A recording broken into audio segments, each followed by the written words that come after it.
வணக்கம் நண்பர்களே, சதாசிவபிரம்மம் YouTube channel உங்களை அன்போடு வணங்கி வரவேற்கின்றோம். எல்லாம் வல்ல திருச்செந்தூர் முருகப்பெருமானின் திருவருளாலும் குருவருளாலும் எல்லாம் நன்மையே நடக்கட்டும் என்று வாழ்த்தி, இப்போ நாம் பார்க்கக்கூடிய இந்த வீடியோ ஒரு சிறப்பான ஒரு வீடியோ. என்ன அப்படின்னு கேட்டால், எல்லாரும் வாழ்க்கையில் சிக்கி தவிக்கக்கூடிய ஒரே பிரச்சனை கடன். அந்த கடனுக்கு ஏதாவது தீர்வு இருக்குதா அப்படிங்கிற விஷயத்தை சொல்கிறது தான் இந்த வீடியோ.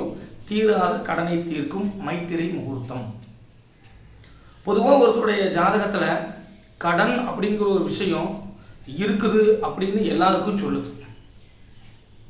ஒருத்தருடைய ஜாதகத்தில் எல்லாருக்கும் கடன் அப்படிங்கிற ஒரு விஷயத்தை இருக்குதுன்னு சொல்லுது. என்னங்க சொல்கிறீங்க? ஒரு பெரிய கோடீஸ்வரர் அவர் கடன் வாங்கியிருப்பாரா? இல்லை ஒரு பெரிய தொழிலதிபர் அவர் கடன் வாங்கியிருப்பாரா?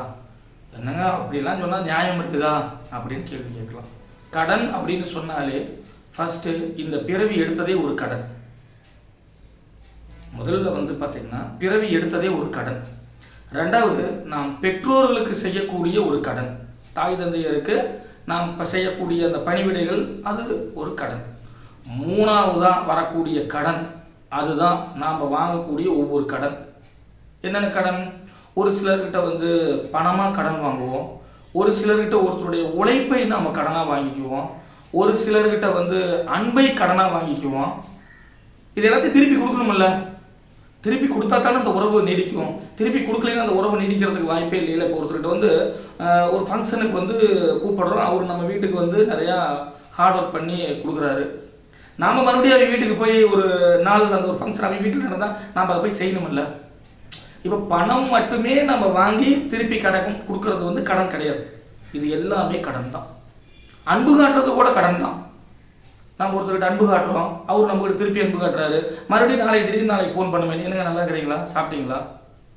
அப்போ எல்லா விஷயமும் கடனை மையப்படுத்திட்டே தான் போய்கிட்டு இருக்கும். அப்போது இந்த இடத்துல கடன்கிற ஒரு விஷயம் ரொம்ப டீப்பாக டெப்த்தாக நம்ம மனதை காயப்படுத்துகிற மாதிரி இருக்கிற ஒரே ஒரு விஷயம் எது அப்படின்னா பணம் தான். மற்ற விஷயங்கள் எல்லாமே சரி, அப்பா அம்மாவுக்கு எதுவும் செய்ய முடியல, பசங்க வெளியூர் வேலைக்கு போயிட்டாங்க, அதனால் அவங்க பேரண்ட்ஸ் பெருசாக எதுவும் கண்டுக்கிறது இல்லை. சரி, ஒரு சிலர் ஒருத்தர் கல்யாணத்துக்கு பத்திரிக்கை வச்சோம், அவர் வரல, சரி அது ஏதோ ஒரு வேலையாட்டுறது வெளியில் போயிட்டாங்க, ஒன்றும் பெருசாக கண்டுக்க மாட்டாங்க. இந்த விஷயங்கள் எல்லாம் பெருசாக யாரும் அதை கண்டுக்கிறது இல்லை. ஆனால் கடன்கிற ஒரு விஷயம், ஒரு ஃபைனான்ஸில் போய் நம்ம கடன் வாங்கிட்டோம், மறுபடியும் திருப்பி கட்டணும், ஆனால் கட்டலை, அப்போ ஃபைனான்ஸ்காரர் கண்டுக்காத விட்டுருவாரா? அப்படியே எந்த நாள் வாங்கினாங்க, எத்தனை மணிக்கு வாங்கினாங்க, வாங்கினதுலேருந்து இன்னைக்கு வரைக்கும் எத்தனை நாள் ஓடி இருக்குது, அதில் எவ்வளோ வட்டி கட்டியிருக்கிறீங்க, அதில் எவ்வளோ தூரம் வட்டி கட்டாத இருக்கிறீங்க, அப்போ இவ்வளோ தூரம் வட்டி வளர்ந்துருக்குது, அதுக்கு ஓடி என்ன, அப்போ அதுக்கு பார்த்தீங்கன்னா நிறைய வட்டியில் சொல்லிக்கிட்டே இருப்பாங்க. அப்போ அதெல்லாம் சேர்த்து ஒட்டுமொத்த பணம் இவ்வளவு, இந்த பணத்துக்கு இதெல்லாம் ஒரு வட்டி. அப்போது எல்லா விஷயத்தையும் பார்க்கையில் இந்த ஒரு விஷயம் மட்டும்தான். அதனால தான் கம்பராமாயணத்தில் என்ன சொல்கிறாரு கம்பர், கடன் பட்டான் நெஞ்சம் போல் கலங்கினான் இலங்கை வேந்தன். அப்போ ஒருத்தர் பார்த்தீங்கன்னா கடன் அப்படிங்கிற ஒரு விஷயத்துக்கு கண் கலங்கிறது இதுதான். பெரிய ஃபைனான்ஸ்காரர், என்ன கடன் கட்டலையா, எப்போ கட்டுவேன், ஐயா கட்டிடுறேங்க, சரி சரி சீக்கிரம் கட்டுற வழியை பாரு, இல்லைன்னா ஊட்டையெல்லாம் ஆனால் என் பேர் எழுதிக்குங்க. அப்போ அந்த இடத்துல என்ன ஆகும்? ரொம்ப ஒரு வேதனையை கொடுக்கும். வாழ்க்கையில் ஒரு மகிழ்ச்சிகரமே ஏற்படாது. ஒரு வாழ்க்கையில் ரொம்ப கஷ்டத்தை கொடுத்துரும். உடம்பு சரியில்லாத போயிடுச்சுங்க, கட்ட முடியலைங்க, ஒழுங்காக கட்டலைன்னா அவ்வளோதான், நடக்கிறதே வேற, திட்டுவாங்க. எத்தனையோ குடும்பங்கள் கடன் வாங்கிக்கிட்டு கடனை கட்ட முடியாத ஊடெல்லாம் விற்றுருக்குறாங்க, நிலத்தையெல்லாம் விற்றுருக்குறாங்க. ஒரு சிலர் ஊர் விட்டு ஊர் போயிருக்கிறாங்க, கடனுக்காக பயந்து வாழ்க்கையை, ஐயோ இனிமேல் நம்ம வாழ்க்கை வாழ முடியாது, வேற ஊருக்கு போயாவது நம்ம பழுவட்டி வச்சு பொழைச்சிக்கலாம்னு சொல்லி வேற ஊருக்கு போய் அங்கேயும் கணக்காக வந்துடுவோம்.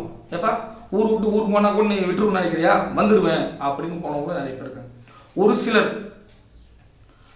கடனை வாங்கிட்டு கடைசீட்டில் ரொம்ப ஓவர் டார்ச்சர் அதிகமாகி வேலை இல்லாத இருந்து பத்திரிகையிலாம் பேப்பர்லாம் வரதெல்லாம் பார்த்து ஒரு கடன் கட்ட முடியாமல் ஃபைனான்ஸ் தொந்தரவால் குடும்பமே மருந்து குடிச்சு இறந்துட்டாங்க, கிணத்துல விழுந்து இறந்துட்டாங்க.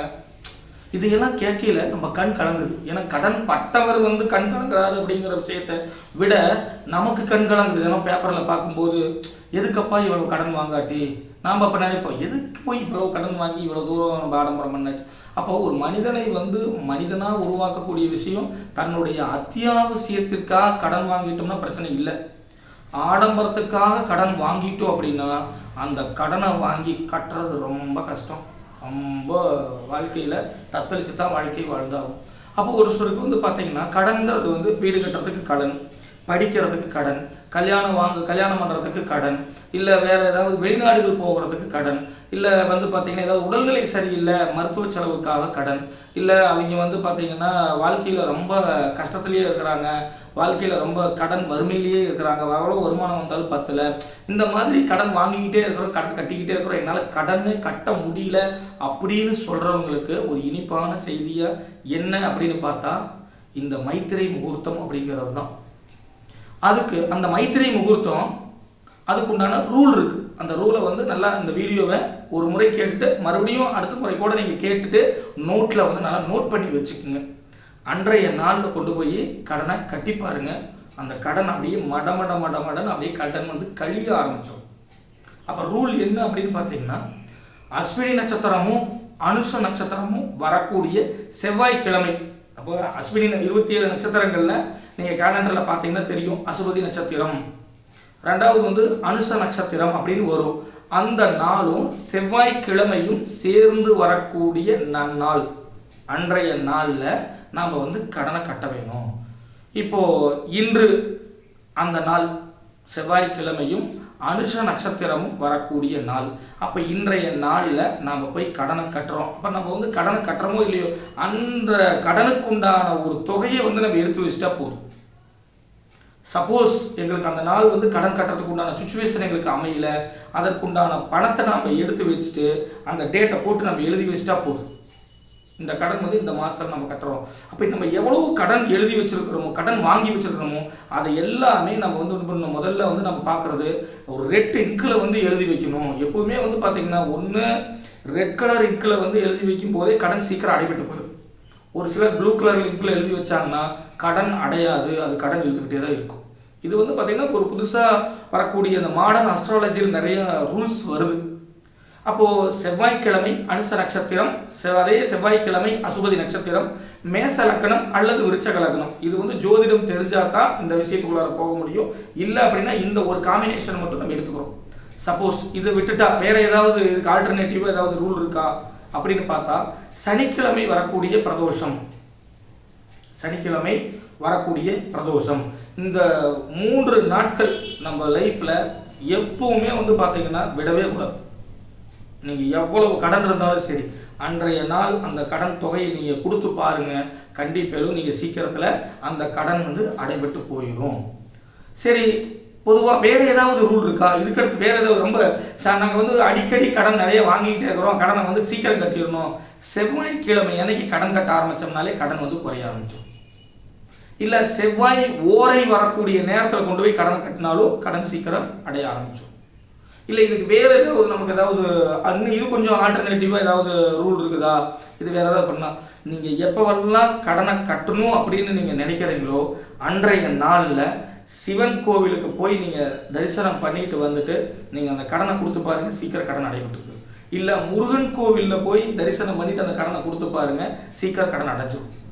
இல்லை இதை விட இன்னும் கொஞ்சம் டிஃப்ரெண்ட்டாக நம்ம செய்யணும் அப்படின்னு சொன்னால், கோவிலில் அரிசி மாவு எடுத்து சுவாமிக்கு பிரதோஷத்துலேயோ இல்லை ஏதாவது ஒரு செவ்வாய்க்கிழமை முருகனுக்கோ நம்ம அபிஷேகம் பண்ணினோம்னா கடன் வந்து கொஞ்சம் கொஞ்சமாக கரைய ஆரம்பிக்கும். கடன் அப்படியே கொஞ்சம் கொஞ்சமாக அப்படியே நகர்ந்துடும். இல்லை எங்களுக்கு வந்து இந்த கடனாலேயே ரொம்ப பிரச்சனையாக இருக்குது, வாழ்நாள் முழுவதும் கடன் இருந்துக்கிட்டே இருக்குது, இந்த கடன் அப்படிங்கிற விஷயத்துலேருந்து நாங்கள் டோட்டலாக விடுபடணும் அப்படின்னு நினைக்கக்கூடியவங்க எப்போவுமே வெள்ளிக்கிழமை மகாலட்சுமியை வழிபாடு செஞ்சுக்கிட்டே வந்தோம் அப்படின்னா கடன் வந்து திரும்பி வாங்கிறதுக்கு உண்டான வாய்ப்புகள் வராது, செல்வம் வளர ஆரம்பிச்சோம். அப்போ யாரெல்லாம் ஒருத்தர் வந்து பார்த்தீங்கன்னா மகாலட்சுமியை வந்து வழிபாடு செஞ்சுக்கிட்டே வர்றாங்களோ அவங்களுக்கு தான் செல்வம் வந்து பெருக ஆரம்பிக்கும். ரெண்டாவது, மகாலட்சுமியை வழிபாடு செய்ய நமக்கு நவக்கிரகங்களுடைய ஆதிக்கமும் குறைய ஆரம்பிச்சோம். அதனால தான் பெருமாள் வந்து தன்னுடைய திருமார்பில் இடது பாகத்தில் வந்து தாயார் அப்படியே மனதில் நிறுத்தி வச்சிருக்கிறார். செல்வமும் பெருகணும், நமக்கு நவக்கிரகங்களால் ஏற்படக்கூடிய தோஷங்களும் நகரணும் அப்படி. அப்போது இந்த கடன் சம்பந்தப்பட்ட விஷயம் இந்த விதிகளுக்கு உட்பட்டு நீங்கள் செஞ்சு பாருங்கள், உங்களுடைய வாழ்க்கை ஒரு புதிய மாற்றத்துடன் புதிய பொலிவுடன் வாழ்க்கை மாறும் என்பது எந்த விதத்திலும் மாற்றம் மாறாது. அப்போ மாற்றத்தை மாற்றக்கூடிய முன்னேற்றமாக இந்த மைத்திரை முகூர்த்தம் அமையும் என்று சொல்லி மீண்டும் ஒரு அடுத்த பதிவில் சந்திக்கும் வரை நன்றி கூறி விடைபெறுகிறேன். நன்றி. சதாசிவ பிரம்மம்.